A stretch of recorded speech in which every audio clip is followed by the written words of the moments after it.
All right. So good morning.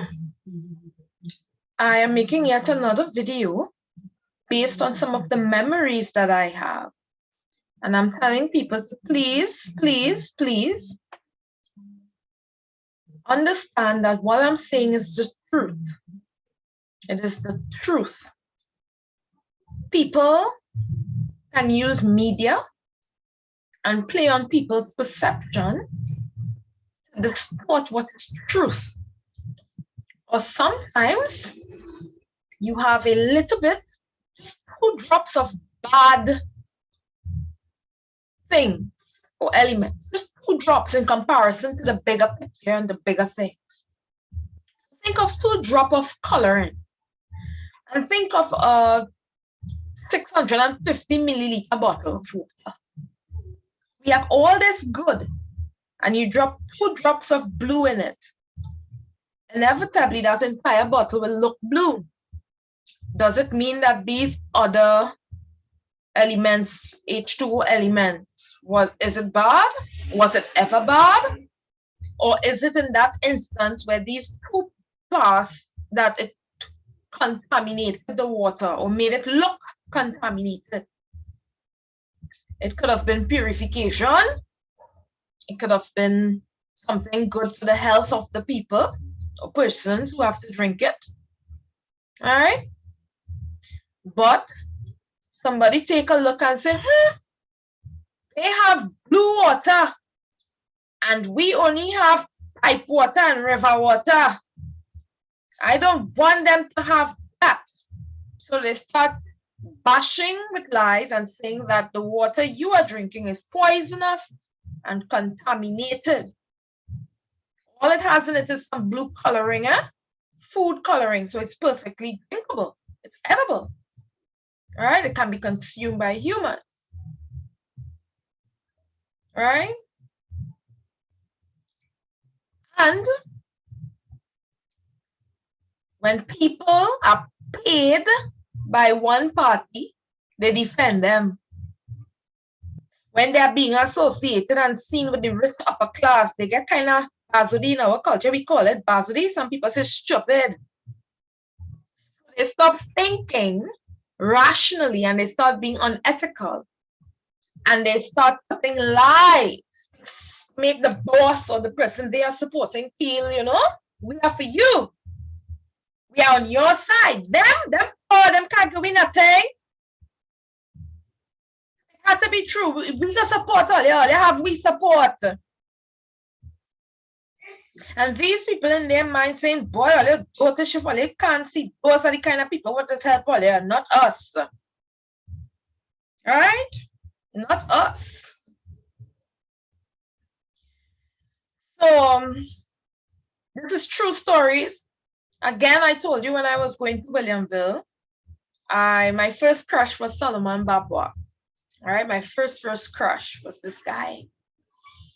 And I really, really, really, really liked him. And then my best friend at school at the time, I'm still a little bit emotional because I realized that years later in my adult life, the same thing played out with other people. Not her, but other people, same thing. So I'm a bit emotional, right? So forgive me for that.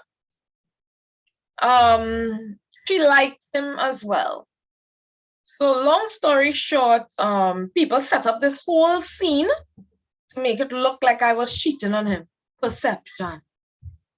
So there I was in the changing room one day in school, minding my own business as per usual. And this boy walked in the changing room. So I looked at him thinking, well, he probably just came to collect something or something and walk out. So I didn't want to look too stupid or bacadeo. So I just kind of like watched him like, And then he came up to me, wanting to kiss me kind of thing. And I was like, boy, move. And I was like, you don't. And I made my hand into a fist. About to him. And I was like, boy, move. And same time I was like this. See the smile on my face? Solomon walked in the changing room. Look at me. and just like be done and just walk out. Again, perception. I was minding my own business in the Williamville Junior Sec girls' changing room. I was in the right place, doing my right activities.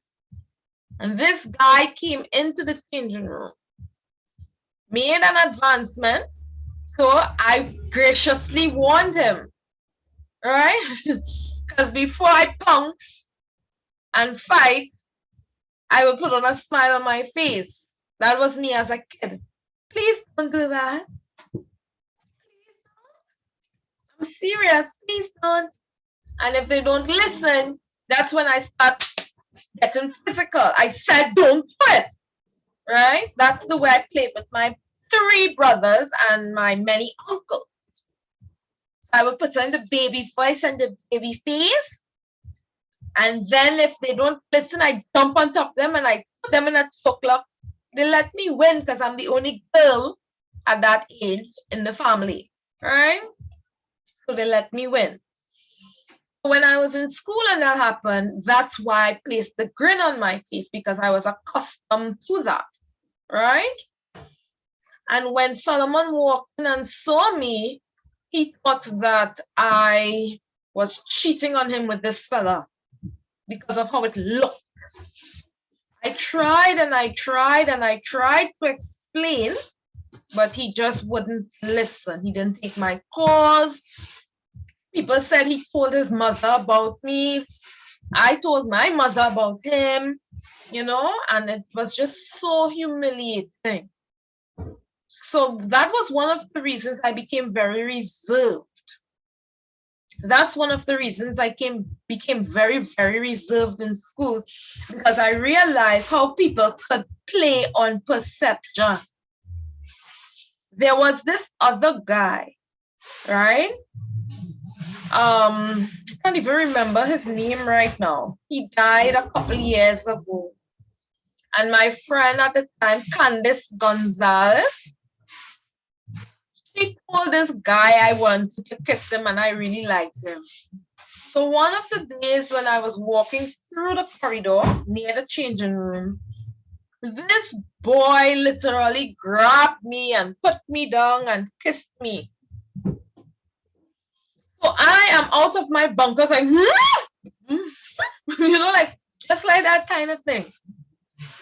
So when he said something about I'm leaving you with that or something like that, and he went confident. Later on, when we spoke, I called him over the phone. I didn't tell my teachers or anything because I knew this to be a very respectful person, right? I knew him to be a very, very decent and respectful person. But I didn't tell my teachers at first. I wanted to get to the bottom of it because he was acting out of character. I called him later on in the day when we got home from school, and I asked him what was that about. And that's when he told me that, well, I did what you wanted, right? And whatnot. I'm like, no, I didn't ask for that. I mean, I think you're a really good person and everything, but I don't see you that way. I don't like you that way.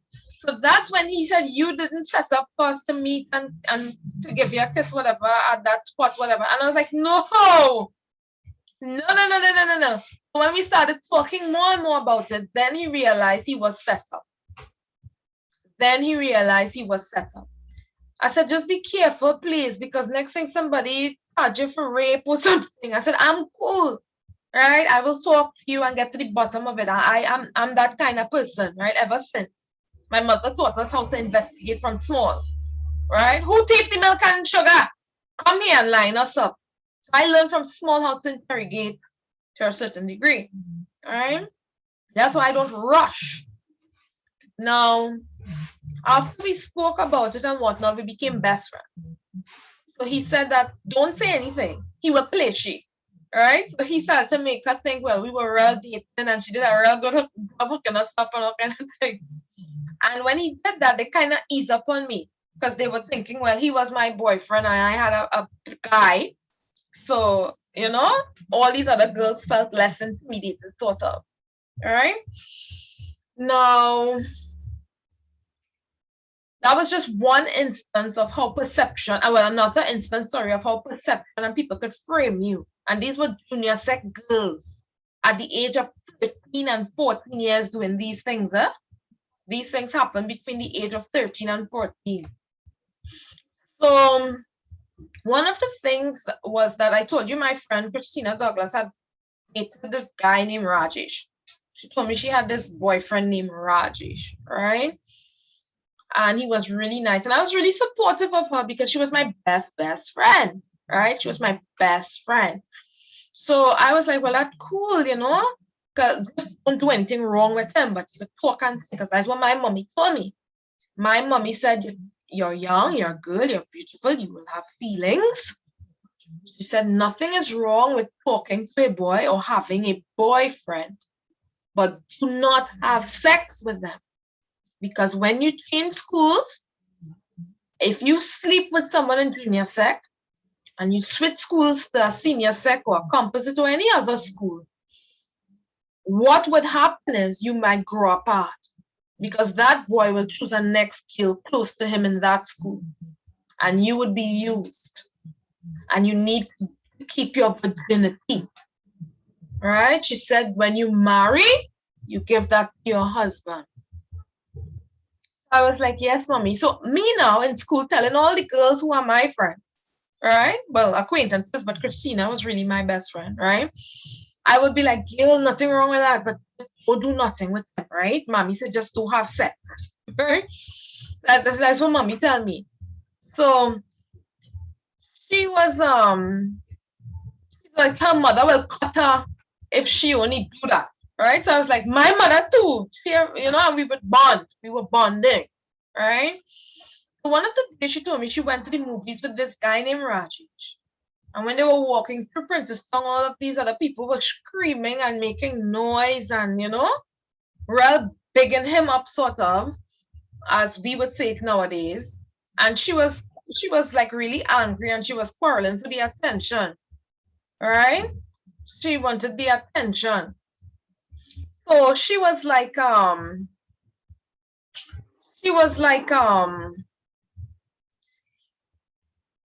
I'm the girl here, you're supposed to be showing me that, you know, and whatever. So he was like, you know, impressed by her confidence and attitude and that kind of thing. He was like, us girls are like movie stars. All right. He said, you guys are like, you have it naturally without any training. The things we would say and the way we behave and laugh and stuff. So she was telling me he was like asking her about her friends and whatever. So he was telling her these things and she wasn't telling me, right?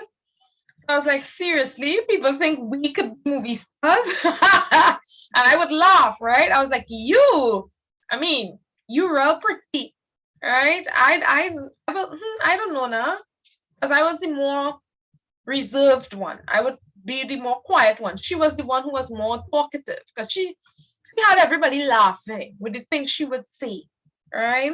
And I was too afraid to say some of those words because I wasn't brought up to say certain words. So she was kind of like a defender when we were liming in the auditorium or outside of the school waiting for a car to pick us up. She would kind of be the defender by talking like that, right? So on one of the days that these people came to do business, like I said,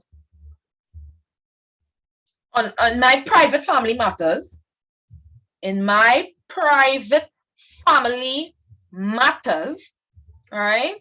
We were planning to get a house built and whatever, right?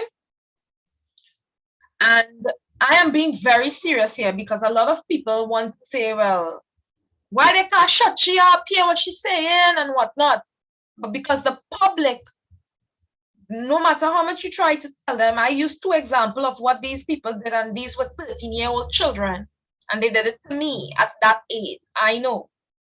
Because even my teacher started to counsel me not to have sex.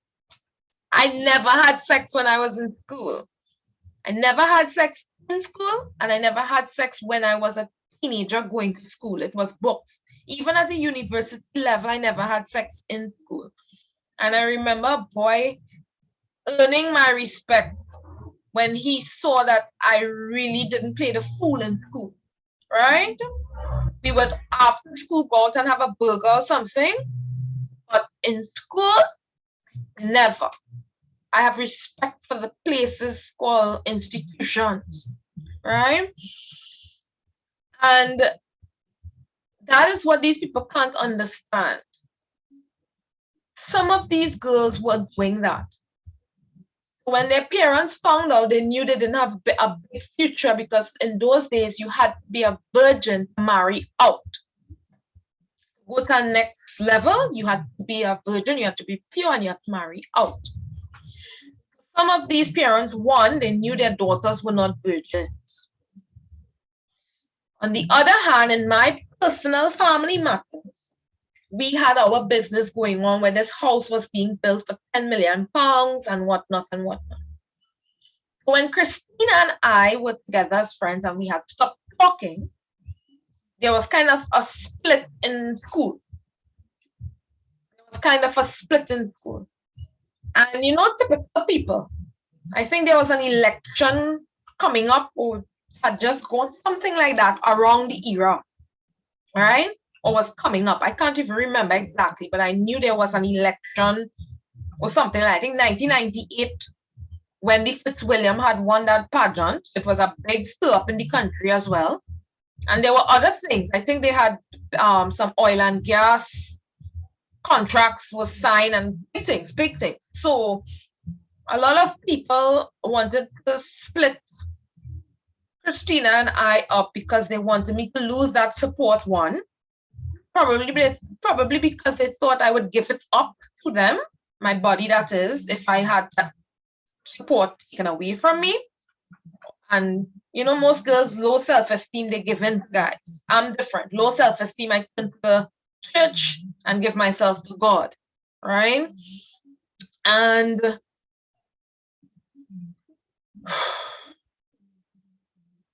I'm getting emotional because it's all true. And it's hard when people don't believe you all the time. So what the school children started to do is say, well, I'm nigger, because my skin was more darker and my hair was a little bit more curly, right? Christina's hair was a bit more wavy. She took down her hair and showed how long her hair was and whatnot. So they were telling Christina, well, she will be on the Indian side, and well, I will be on them black. Well, they didn't say black people, they said the nigger side. And I would feel the sting. I would feel the sting when they say it. It wasn't like us friends chilling and saying, hey, you know, nigger. It wasn't like book and song and just a term with no meaning. When they said it, it stung, because they were saying it with venom. They were saying it with rage. They were saying it because that was what they saw me as, a nigger, right? So while we were talking and whatnot today, I noticed most of the school split. And a lot of people would be on Christina's side. Like all these fair skin Indian guys, like all of these guys would want to take out on dates and whatnot, right? And it was like instant popularity for her, whatever. But on my side, the African students who wanted to be friends with me, they thought that my standards were a bit too high. I was coming first in tests. I had was on the list to become a school prefect. I was winning in sports day. I was being selected for the school's cricket team and all of these things, because I was always an active and positive student. So when they saw these things, they felt a bit, you know, intimidated, one. And two, they felt that it was boring, because all I did was schoolwork and church. And when we spoke about boys and stuff, I had none. Because the only boy I liked at school really was Solomon, and he didn't believe I did I wasn't with people. So he started to doubt I was a virgin. He was like, I don't even think that she's a virgin. Everybody was like, just say she's not one, and everybody will believe you. All right. So they were actually telling him lie. And he turned and he said, look, she who horn, all right, she who horn me, but I'm not going to lie on nobody's turn. I'd never see it. I don't know. Because they were even asking him what color was my body part. He was being asked what color was my body part down there and all of that. Well, if all you was together, then you should know these things. We were 13 years old and 14 years old. The only thing we knew about each other was he liked the color blue and I liked the color green. Right? There wasn't much colors of whatever we didn't know of because we were children. We were talking most of the times over the phone. Well, I hate Karaili. Well, I like tomato choker. Those were our conversations. Right? Very sweet and innocent. So that was one of the reasons why he felt guilty in saying bad things about me, because he knew I was innocent. We spent a lot of time over the phone talking about things, you know, life and stuff. And he always said I was different to the other girls in school, and he liked that, right? And then to come now and be asked to do certain things against me and to lie like that. So he was man enough at that age and ethical enough to stand up and say, no, I can't do that. Right? And then he started to see how I was always crying to myself because I couldn't hide it. The jolly person that they knew wasn't there anymore. Because as soon as I went through the school, my heart would get tightened and heavy. My eyes would be full with water because they would throw words at me as if I was the one sleeping around the place. Right? They would throw words at me and say, that is how I set up things for them to live and all of that. When this guy, all right, came to my grandmother's house, he promised me certain things and that he kept. He kept his word. With the support of my family, he kept his word, right? So what they did was had a copy of the deed, as I told you, a copy of the deed, which represented house and land. So this guy took it back to the country that he lived in.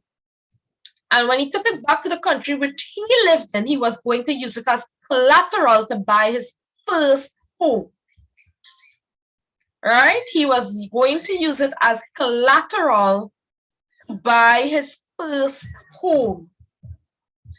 Right?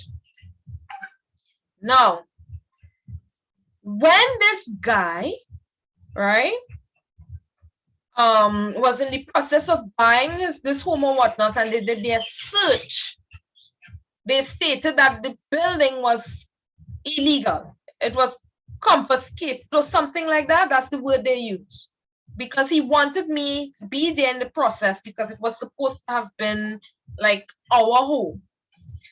So the one down here was mine, but he had some say to it. And the one he was buying in his country was going to be, my house was going to be used as collateral for him to buy that. And I would have a place to go to when I visited their country as well. Right? So we would both have a place to stay. And if I choose to marry and stay there or whatever, or choose to build my career there, I could give my family down here that house to stay in and all of that. So he thought of all of it. My brothers, everybody, daddy, everybody, they thought of it. Right? Well, I'm not sure about daddy, but my brothers, they all thought of it. So while I was in school, remember I told you Christina was representing the Indians, and they said I represented the niggers. Notice they didn't say Afro-Trinidadians or Africans or Afros. They said nigger. So you know where they're coming from. And one of the days I was in there, a guy asked me, he said he saw a guy sign something and put your name on it. That's it. This guy signed something and put your name on it. He said that fella's supposed to put Christina's name on it. So I'm like, look, whatever, right? Whatever. I am Christina, don't talk anymore, and we don't have anything to do with each other. Nothing at all. So he said, that is what you think. He says, that is that boy to blame because it's not you and it's not you because to all you're saying something else. Right? And then he looked at me and he said, swear to God that you not with so by so by so. So I said, oh no, and I swear to God that I don't have a boyfriend and I'm not with anyone. And that was the truth. All right, because this guy, when he visited my family's home, we never kissed, make out, and nothing like that. It was just a lot of phone conversations of what we wanted to become, what we wanted to invest in. It was business and friendship, and that's the truth. I liked him a lot, but I was underage and I understood respect and boundaries. Because one of the things grandfather told me is that he's much older than you and you're still a child. Remember that. And I said, okay. And I was very frightened, but honored that he allowed me to have conversations with him. All right. The grandfather would foot most of the bill because these were foreign calls. These were calls in other countries that I was having. So for the phone bill to come as $300 in those days, those calls were a whole lot more expensive. So I know they foot the bill for me, right? But for my mother not to pick up that, well, you know, that I was making foreign calls, they let the bill be about 300, you know, 200, and she would quarrel, but she didn't know who I was talking to and why and what we were doing, right? But one of the things this guy in school said is that he had a sister who was working in the ministry. That's the word he used. He said, I have a sister working in the ministry. And if it's that same boy that all you're doing big business outside there with, I will deal with him. Because apparently they kept saying that it's Christina boy. I keep saying, no, it's not the same person because that is, you understand what I'm saying? It can't be the same guy. Because she told me about this guy and how he's an Indian and his name is so by so, and she described his look and everything. But the guy I saw was different. The guy whose fingers I held in the presence of my uncle in the open in our family's veranda was totally different to what this girl was telling me and you know, making me out to see as hers, right? So that's why I continued with what we had planned. Our family had our own thing going, right? So, like I said, this guy said if it's the same guy, they go do for him. He have a sister working in the ministry and they go F that up. They go F up that, right? So one of the things I remember is that when we were when he was in the bank, he called me and he said, I'm going into the bank right now and I want you to listen in, right? And I was just like, okay, you know? And he went to the bank a day and whatnot, and he gave them apparently the tea, whatever. And then this lady came back and said, I'm sorry, sir, but they said that this is confiscated property and whatnot and whatnot. They use that word as a, and I'm like, confiscated. So he was like, you know what they're talking about? They're saying that the house is confiscated. And I'm like, I'm sorry, I don't have a clue what those things mean. So he was like, you know, okay, you don't worry about this. I'll get, and he started, he said, I'll call you later, I'll talk to you later, or something like that, of that effect. And I guess he started making calls to my relatives, sort that out. So imagine making a deal like that, having all of that done, taking the paperwork to your country to get a loan, right? Because I have mortgaged my property already to get a loan. And that is the process. You take the deed to the bank will make calls, do their search to see if it's real, and they give you the loan based on the value of the property. So when he brought that, and they called and whatnot, they told him that's confiscated property and whatnot. So they told him, don't talk about it because of the nature of what they're saying that person was involved in. They didn't want him talking about it for him to be said to be in drugs or anything like that, which is the same Dole Shady guy. All right. Now, like I said, they said Dole Shady, right, was brought up to live on the straight and narrow. And I remember a woman in church, a pastor, saying a prostitute will do everything in her power to make sure her daughter go to school and don't become a prostitute. If we look at some of these female artists who pole dance, they will tell you, I work the streets, they will tell you, I pole dance and all of that. When you look at their children, it's not the same. You understand? Their children don't know that life. Their children were brought up in a totally different era and setting. They don't know the streets. They don't know about pole dancing. They don't know about prostitution and all these things. And these artists would tell you, yeah, I did it for a short time. I had, things were hard and I had to do it, what I had to do. And they will tell you, right? But when you talk to them about their children, it's about my family. It's about my family. I have to make sure my kids don't know that, man. They'll tell you my kids have to different. We have to, we pay the price for our kids to have it better and whatnot. Right. But Dole Shady didn't have that life. Dole Shady only knew business.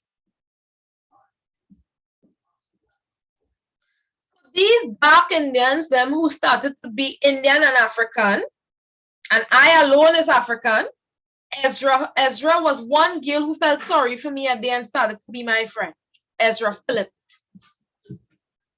Coming down to the end of school, the last year of school, she felt sorry for me and she said that I have no friends and it will be hard to go out into the world and have no friends. She said, and people talking that the only people that talk to you are boys and it's looking bad. So she said, I will be a friend. So I got a pretty friend. And inevitably, while we started talking, she really became my friend. Right? She really became my friend. And she would tell me that the same boy that you like, Christina liked too. So I would try and tell her, I know. So I thought was Solomon Babwa. You understand what I'm saying? I thought was Solomon Babwa all these years. And I think Christina had liked Solomon and I had liked him too. And that was one of the reasons why. Not knowing it was this Rajesh guy that she was seeing outside of school that I know by his real name. So these guys, when they said they will check it out and see, they will invest, check it out and see. And if it's the same fella, they go F him up. They go do for him. You will see what we go do. They were saying those things. And I hear them and I didn't pick up what they're talking about. Because I'm thinking Solomon Babwa is still a boy. The most they could do is, yell up at him. The most they could do is yell up at him. Right? Because, and to be size, I would have protected him. I would be like, Solomon and I are over, okay? We don't talk anymore, anything like that. So just leave him alone. Christina could have him if she wants. And if he wants, they could go ahead. They have my, whatever. And that is the truth. So when they called and talk about, your boy and your and I'm like, what? Because I didn't even know at the time what fiancé meant. They said your fiance saying that, you own this property and it's yours and what. So I'm like, I don't own any property. So somebody called me on the phone afterwards and said, if anybody calls you and tell you that you have property, yes, you do. You do have. So it was too late because I had already said no. And I didn't have a number because we didn't have caller ID at the time. I didn't have a number to call back the bank to say to them, no, I'm sorry, yes, I do. Someone just told me that they asked property in my name and whatnot and whatnot. right? Well, is, because I think it was 2 properties. I don't know how much, but I know for sure one. For sure, one, right? So point is, I didn't have the number to call back. So he felt betrayed by me, one. He felt as though I humiliated him. He felt as though it probably was a trick. And then when he found out that in the Caribbean now, when they called and investigated, they found out it was there was drugs on the property and the person was charged for murder and all of these things. Not conspiracy to murder. They never said conspiracy to. They said murder. Understand the difference of what they were telling people out there in the real world in these other first world countries. Right. So they were saying that the guys it's bad news and all, they went and get caught up in that and whatnot. So he became frightened. My family became frightened about it, and they were advised to stay away. Right? They were advised to stay away. Now, on this end, like I said, Dolce had come to the school compound as well to talk because he wasn't getting in contact with people. So they cut us off on one end here, and then they cut off the other side of the party here. So you see what they cut up the deal with one piece of paper, which was the evidence. Right? One piece of paper, which was the evidence of a legitimate deed.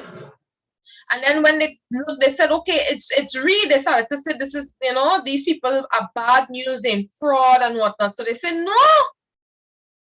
go to the registry and whatever and check it out.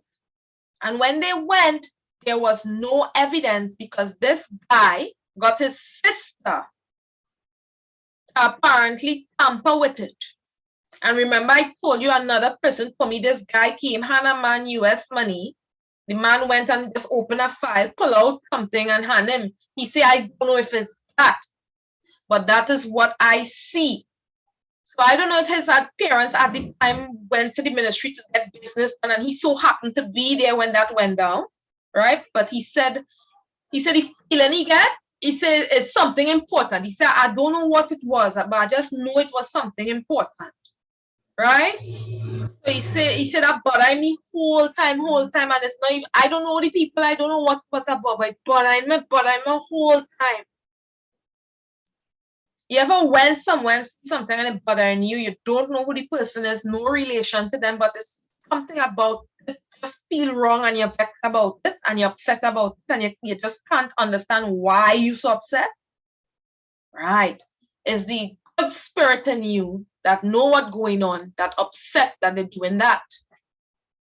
Is that. So this guy came in school, and in school we talk as friends, as people just come and talk to you, but sometimes they'll tell you we're not friends, but they're telling you their business. I would be like, am I some kind of psychic or some kind of nun or something? Because everybody else coming up to me and telling me their business, but I's not a friend, and they telling me flat out, you's not be friend. But girl, so happening. So like, you just want somebody to gossip who go run them out. Because I used to just listen to everything and just be like, because I was quiet now. I used to go in the library or, whatever. They used to just tell me these stories. So one of these things this guy was upset about is this guy signed my name on something big. And when they saw that, they got upset. They said because he shouldn't have been signing Christina's name. And that started off this whole big sabotage. So some of these local students, 13 and 14, I don't want to say the F word, but what the hell? 13 and 14-year-olds got their relatives to tamper with something as important as deeds and certain documents and whatnot. Look at the level of those two guys who made that business venture. The things they did send an innocent man to the hangman. Blood is on their hands. And when you speak the country and when you come forth with it, they look at you as you mad. I was 13 and 14 years old, just like them. I didn't process and understand what was happening. until a few years ago when this guy came and told me that he was the person that was supposed to marry me, whatever and whatever. And we talked a little because people started to intervene again. Right? A packet of pictures was sent to me by someone. They said, look at those pictures and it should jog your mind. When I tried to get the pictures, somebody said, don't touch that. They said, we will use that as evidence. Don't touch it. So the person said, you lucky. You lucky. Yeah, those pictures clear you. Right? I didn't see what the pictures were. I don't even know what the pictures are. But they said, you lucky, those pictures clear you. They said I should have let you see a few. But I thought it was gruesome because other people sent pictures to other people out there and it was with crime scenes and all kind of thing. So he thought it was those kinds of pictures they sent to me and didn't want me to see it. Right? So I don't know what he did with it. Somebody said that they're keeping it. They said because apparently every evidence that they give to me, it gets misplaced or goes missing. So they said that they are keeping all those pictures. They said that those pictures will worth something, right? In future and whatever. They are the ones keeping all those pictures. So 13 and 14-year-old children who don't know what love is, who were infatuated and can't understand when it's family business, stay out. Your man was Rajesh. My business partner and associate and friend and what we were doing is not Rajesh. That's a whole other person and I'm not going to say his name, right? Until I'm ready to come out with it. And I'll come out with it when he's ready to support me because I'm clearing his name. That is some serious illegal things they did. Children set it up for their relatives. And this whole Indian and Negro thing, the reason they did it is because they didn't like the idea of him wanting to be doing business with a nigger. And when they saw how much money these things were worth and it was going to be mine, they said that he will choose me because I have a whole set of things in my name and she didn't have nothing. They said, what them have? They said, what so much things she family given she? What she had to go with? So they sabotage all of that and they say, right, he could choose she because she nicer and everything. And she's Indian and we Indian will stick together and we go support she and make she look good and all of that. Right? Meanwhile, no Creole want to be with me because my standards are too high. It's just a few of the guys used to say, well, you know, if you like dealing with we, you got to run something in future because there's a girl and we fellas. And I was like, I don't want to hear it. And I would walk out. Right? But I understood what they were trying to teach me. They were trying to teach me that in future, if I stick around with boys all the time, even though they were not pushing themselves on me at that time, inevitably is what was going to happen, right? It was what was going to happen. So I'm making it clear that Christina didn't do this, right? But the people who supported her for this guy, because they wanted her for this guy, they were the ones who got their relatives to do that. And in doing that, they incriminated a man like Dole Chady with that legitimate business that he was doing with my family. And by hiding his deed and doing all of that, they made him look like a criminal, like a fraudulent act was happening. And they destroyed another man's business that was going down. So what the guy told me, probably months later when we spoke, he got the house, right? He said he bought the house because of the amount of money that he had. He was able to make a down payment and take his first mortgage, right? And he had enough to cover certain fees, charges, whatever. So he was good. He said, but it's you I'm worried about. He said, what are you going to do? Right? Because he saw where I was living, he saw the snake attack and all of that, and he knew I wasn't lying. I got bitten on the toe in the presence of him, by a snake, a poisonous snake. Luckily, it bit my toenail, so the poison didn't penetrate me. And when it spun around, it bit my ankle. But it didn't have enough poison left to poison me because it had already bit my toenail and let out most of the poison. Right? And he witnessed it happen. He was in the presence of me when that snake did that. And he began to pray for me and whatnot. All right, I ran up. I had soap in my eyes, so I just ran up, but I felt the snake slither. And I ran upstairs, and he went telling people that what had happened. And nobody did anything. Nobody did anything. He went telling all these people, neighbors and whatnot, that, and when they come, they ask, and I said no, because I didn't think I got stung with a snake. I didn't feel anything. Somebody later on in our church service, they said, your foot scratching you? And I said, yeah, just a little bit.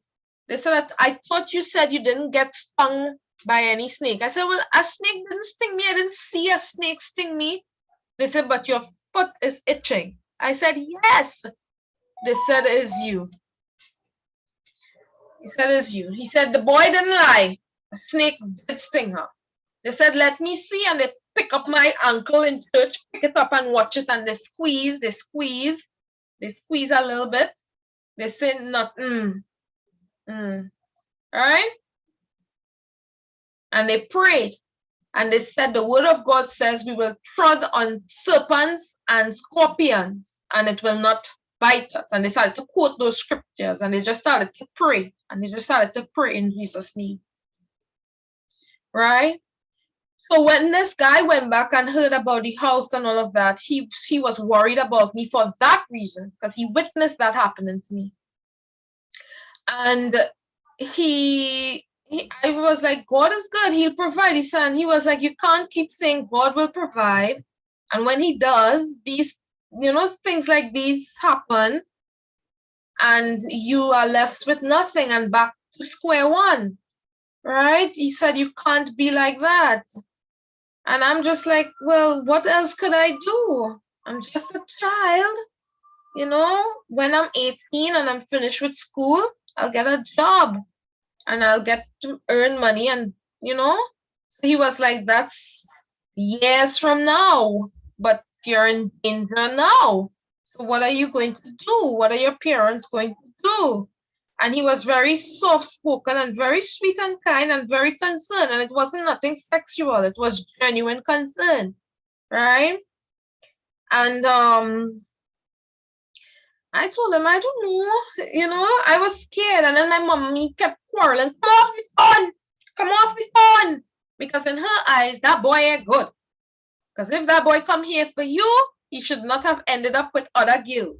And she's very much correct.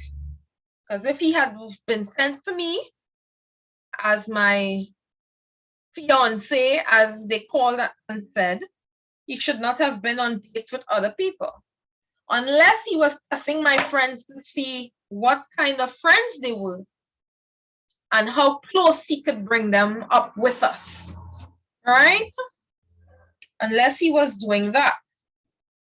Because if you're somebody's friend, you'd help. Somebody said that is not true. They said because he never bring me up and I was your good friend. I was never cheated on you. Yeah, that's what they all say, right? I just laughed. Right? So that's the truth of that story. And it's all true. Right? So I'm sticking with my family because that is who I know. And that's the truth and the business I know. What the public said and what the media did was incriminate a man because 10 million pounds in those days was $200 million in our currency. And they were intimidated by it. So they took the opportunity to tear him down. Not to mention, at that time, I went to the president's house and met Mr. A.N.R. Robinson. So when they followed back, they would have seen that connection and people would have been intimidated because now she has political support and that size of house coming. She was going to be the nigger you know, move up. And remember, I told you in school, I didn't do it, but the students did it. They separated Christina and I into African and Indian. So I don't know how far that label segregation went. I don't know. All right? I don't know how far it went. I just took it as empty words. But other people may not have.